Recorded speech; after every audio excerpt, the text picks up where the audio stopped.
What's up, family? Trail here, and we have some totally unexpected news to share with you. But first, I want to thank all of you out there who sent me well wishes. As I mentioned to you in the previous video that I do have COVID right now. I am doing a lot better, just a little bit congested, but I should be good in a couple more days. So thank you so much, guys, for caring about Budget Bill. But anyways, guys, hey, I don't want to waste any more time, so let's go ahead and jump into the video. But hit the like button and subscribe to the channel. Guys, the earthquake in Turkey and Syria, yes, the death toll has now surpassed 21,000 people. Guys, this is so devastating. I mean, who would have thought that we would enter into the 5-digit number, let alone double that? I mean, come on now, 21,000 people. Just a couple of days ago, it was around 8,000. So, guys, they are really finding a lot of people who have pretty much lost their lives. So, guys, it says right here that Turkey says that it is working to open 2 more border crossings.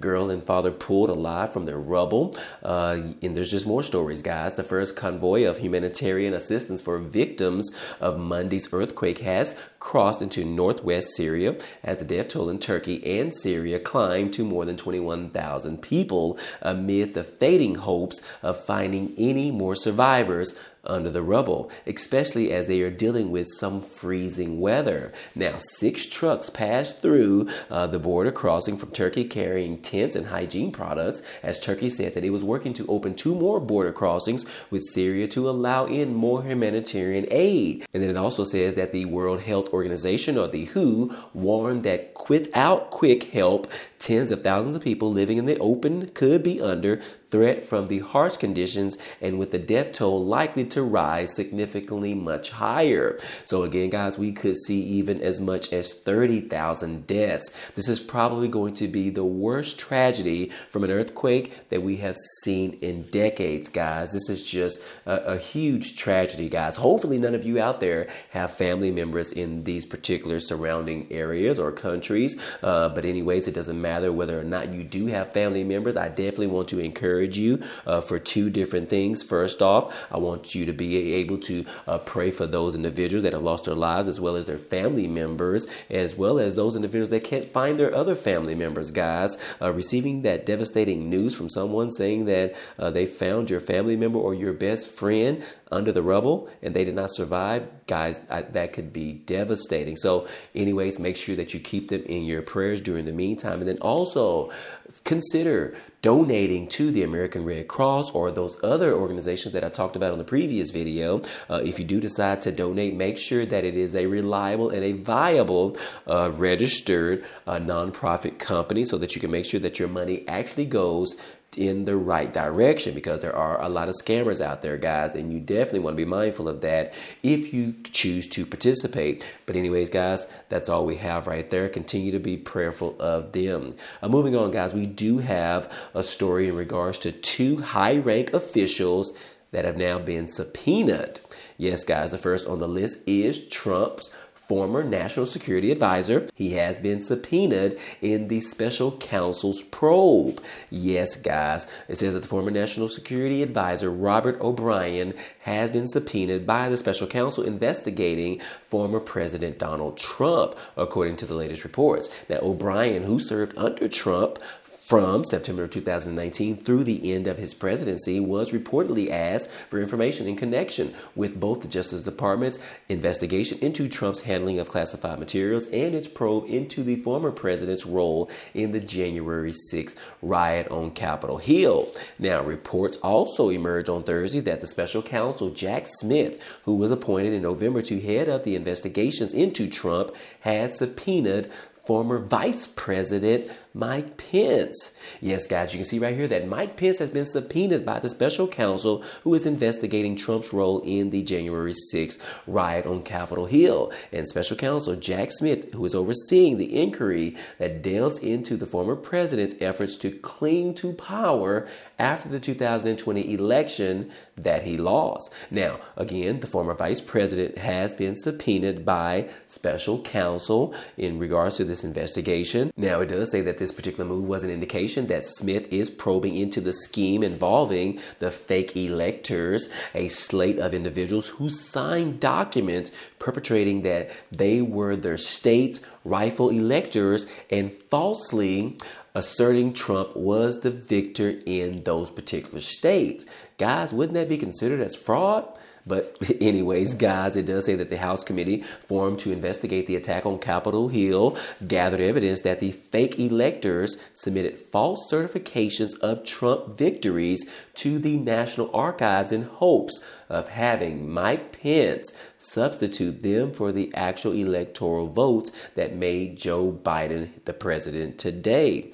So again, guys, this story is not going away. It's actually getting much heavier now. So again, guys, we'll just have to see how this all plays out. Now that Mike Pence is being subpoenaed, now I will say I don't know necessarily whether he actually has to go to this particular event or this particular meeting. I don't know necessarily whether him being the vice president relieves him from that particular duty as an American citizen, but I'm sure we will find out very soon. So, guys, be sure to stay on the lookout for that information. Now, moving on, guys, we talked about it earlier this week that the United States finally shot down that big white balloon from China on Sunday. And right now, as all of this week, the GOP has been criticizing President Biden on the time that it took him to go ahead and allow the military to shoot down this balloon. And of course, President Biden responded and said that, look, he actually told the U.S. military to go ahead and shoot it down whenever they felt that it was okay to do so.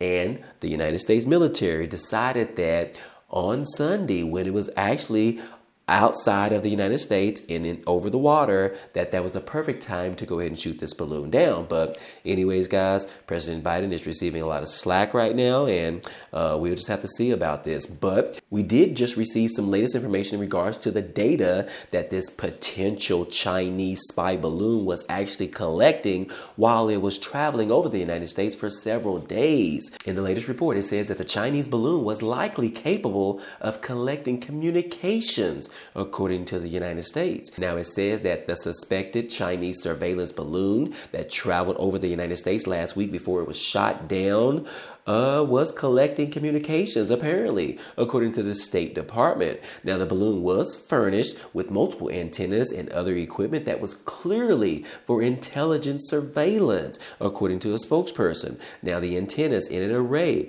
were likely capable of collecting and geolocating communications. It also has solar panels big enough to produce sufficient power to operate multiple active intelligence collection sensors. Now, China has flown similar surveillance balloons over more than 40 countries across 5 different continents in the past. But while the Chinese government previously said that the balloon was a civilian aircraft being used primarily for meteorological purposes, that information believed to not be true. They did say that there was no kind of information or equipment on this particular balloon that said that it was for weather purposes. So it appears that China has lied once again. Now, the biggest question is, what is the United States going to do about this in regards to China spying on us deliberately right over our heads? Apparently, they have been doing it previously, and the United States didn't even know about it. So anyways, guys, that is just the latest information that we have so far as of today. I'm sure we will find out more information in regards to what they were actually collecting. But anyways, guys, also in regards to the white Chinese spy balloon, the House ended up having a briefing yesterday to talk about it, in which Representative Marjorie Taylor Greene, she was actually at this event, and apparently it did not go well. In her comments, she actually said that I chewed them out. What does that mean? Well, it does say that the classified briefing on the House lawmakers on the Chinese spy balloon turned tense on Thursday when Representative Greene went after administration's officials for waiting days before shooting down the surveillance balloon. Now, she did say that I had to wait in line the entire time, and when it was my turn, I was like the second to the last person. I chewed them out, just like the American people would, she said. Yes, guys, she said that I tore into them to pieces. What is she talking about? Apparently, she went off on everybody there, and she was actually cursing and yelling at people and saying the BS word and everything else, guys. And she was also saying that, look, I don't believe you.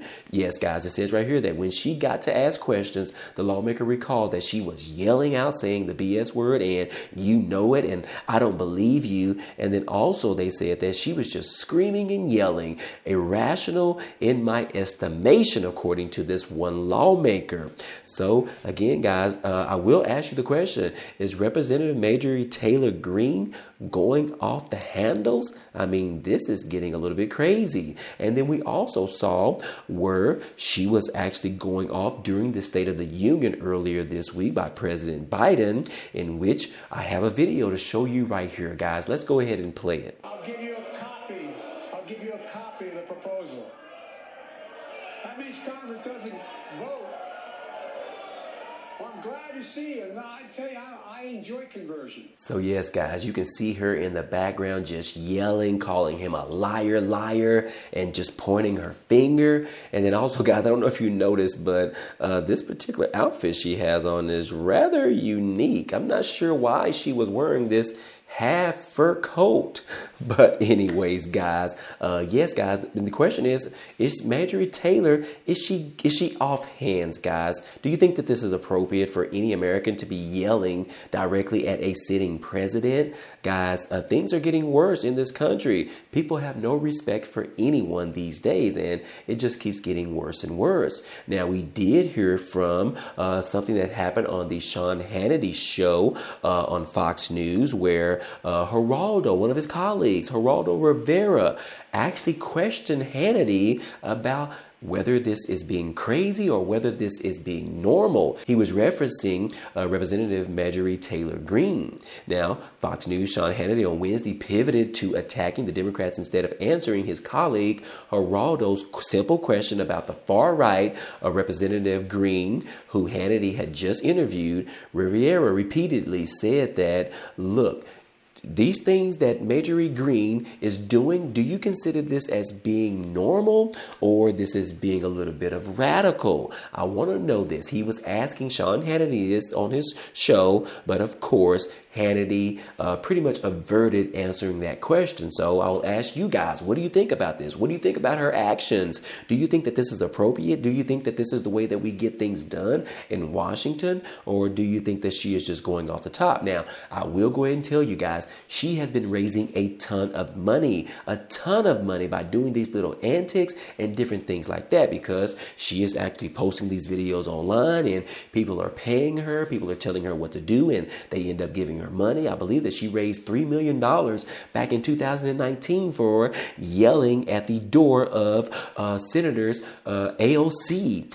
Yes, guys, you have to see that video. But anyways, guys, what do you think about this? Let me know down below in the comment section how you feel about these particular actions from this representative. But anyways, guys, like I said, the world is getting crazier and crazier every single day, and we continue to receive unexpected news. But anyways, guys, I hope you enjoyed all of this information in this video today. Well, anyways, guys, hey, that's all I have for you today. But feel free to check out some of the items down below, because there are a few offers to support this channel, and it's totally free, such as you can get the Amazon Prime membership for totally free for 30 days. But anyways, check out those links down below. But anyways, if you enjoyed today's content and you want to see more, go ahead, subscribe to the channel. It's totally free. And if you like today's video, then go ahead and hit the like button for us. It really helps out this channel, as well as it tells YouTube to share this video with others. But anyways, hey, I appreciate you guys stopping by and watching, and I hope to see you on the next video.